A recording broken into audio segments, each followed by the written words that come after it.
आणि नित्यनियमाप्रमाणे अमावस्येच्या नंतरची ही यात्रा सुरू होत असते। देशाचे माजी पंतप्रधान आदरणीय डॉक्टर मनमोहन सिंग साहेब यांच्या दुःखद निधनामुळे जो दुखवटा जाहीर झाला, त्यामुळे दुखवट्याचे सगळे दिवस सोडून उर्वरित काळामध्ये यात्रा पूर्ण होईल। परंतु आज परमेश्वराची आणि मानकऱ्याची पालखी असते, त्यामुळं ती पालखी नित्यनियमाप्रमाणे निघालेली आहे। बाकीचे सगळे कार्यक्रम 2 तारखेपासून या ठिकाणी होतील आणि यात्रा निश्चितपणानं अतिशय चांगल्या पद्धतीने होईल। विलासराव देशमुख यांच्या कार्यकाळात या यात्रेला राजाश्रय प्राप्त होता, मात्र आता त्यानंतर कोणी मुख्यमंत्री असतील किंवा महत्त्वाचे मंत्रिमंडळ असतील इकडं कोणी फिरताना दिसत नाही, त्यामुळं राजाश्रय कमी झाला असं म्हणता येईल? नाही, असं नाही म्हणता येणार, परंतु आदरणीय विलासराव देशमुख साहेबांचं कुलदैवत खंडोबा आहे आणि आदरणीय दादासाहेब म्हणजे दगडोजीरावजी देशमुख साहेबापासून त्यांच्या वडिलापासून या यात्रेमध्ये त्यांना निमंत्रण असो का नसो नित्यनियमाने यायचे। खंडोबाच्या आशीर्वादाने विलासरावजी देशमुख साहेब अनेक काळ माझ्या माहितीप्रमाणे 26 का 27 खात्याचे मंत्री ते होते आणि राज्याचे 8 वर्ष मुख्यमंत्री होते, त्याच्यामुळं सातत्यानं ते यायचे आणि स्वाभाविक आहे की एखादा मोठा नेता जर येतो तर तिथे काहीतरी विकासाची चुणूक होऊ शकते किंवा विकासाची वाटचाल होऊ शकते।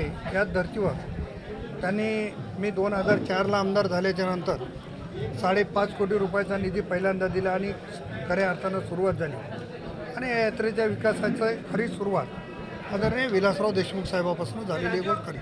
अर्थ काय सांगाल? सर्वप्रथम माळेगाव यात्रेनिमित्त सर्व भक्तगणांना मी मनापासून शुभेच्छा देतो। आपली माळेगाव यात्रा म्हणजे दक्षिण भारतातली सर्वात मोठी यात्रा अशी म्हणून यात्रेची आपल्या ओळख आहे।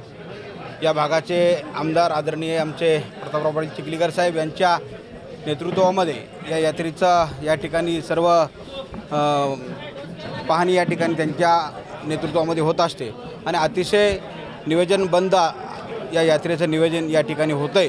त्यासाठी सर्व भाविक भक्तांना मी मनापासून शुभेच्छा देतो आणि यात्रेकरांना या यात्रेचा खूप असा आनंद त्यांनी घ्यावा अशी त्यांना शुभेच्छा देतो। त्याच्यात काय मिळेल, काय अपेक्षा आहे? नाही, अपेक्षा आहे राज्याचे मुख्यमंत्री आदरणीय देवेंद्र फडणवीस साहेब यांना पण मी विनंती केली होती आणि आपल्याला आठवत असेल की मी 2014च्या टर्मला आमदार असताना फडणवीस साहेबांनी इथे येऊन घोषणा केली आणि 7.5 कोटी रुपयाचा निधी या ठिकाणी दिला आणि आता योगायोगाने मी राष्ट्रवादी काँग्रेसमध्ये आहे आणि आमचे नेते आदरणीय अजितदादा उपमुख्यमंत्री आहेत, अर्थ खात्याचे मंत्री आहेत, त्यामुळे दोघाकडेही प्रयत्न करून माळेगावच्या विकासासाठी मोठा निधी आणण्याचा माझा प्रयत्न राहणार।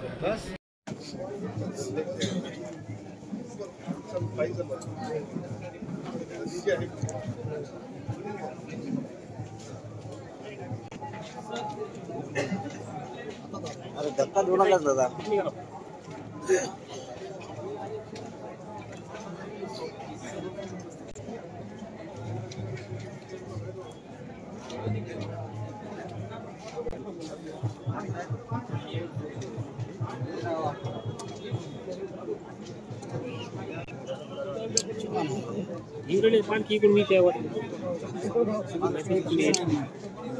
केळकोट जय मल्हार या घोषामध्ये आज देवसवारीच्या पूजनाने आज यात्रेची सुरुवात झालेली आहे आणि ही शासकीय यात्रा आहे। जिल्हा परिषद ही 5 दिवस शासकीय कार्यक्रम चालतात, पण आपल्या पंतप्रधानांचं दुःखद निधन झालेलं आहे, माजी पंतप्रधानांचं, त्याच्यामुळं यात्रा ही 3 दिवस पुढे ढकललेली आहे आणि ही लोकांसाठी पर्वणी म्हणता येईल का, तर अजून 3 दिवस एक्स्ट्रा आपल्याला याच्यामध्ये मिळणार आणि जवळपास 15 दिवस यात्रेमध्ये गर्दी असते। आपण मंदिर ट्रस्टच्या वतीने भाविकांचं दर्शन झाल्यानंतर त्यांना जेवण्याची व्यवस्था केलेली आहे।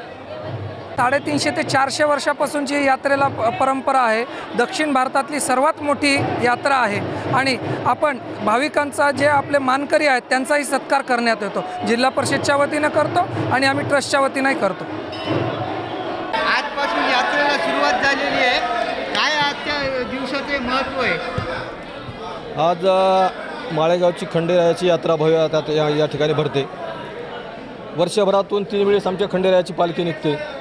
एक विजयादशमी दसरा, दुसरी चंपाषष्ठी आणि मार्गशीर्ष वद्य चतुर्दशी म्हणजे आजचा जो पालखी सोहळा आहे हा दिमाखामध्ये या ठिकाणी साजरा केला जातो। ही साधारणतः 12व्या शतकापासूनची ही परंपरा आहे असं आमची आख्यायिका या ठिकाणी सांगितली जाते।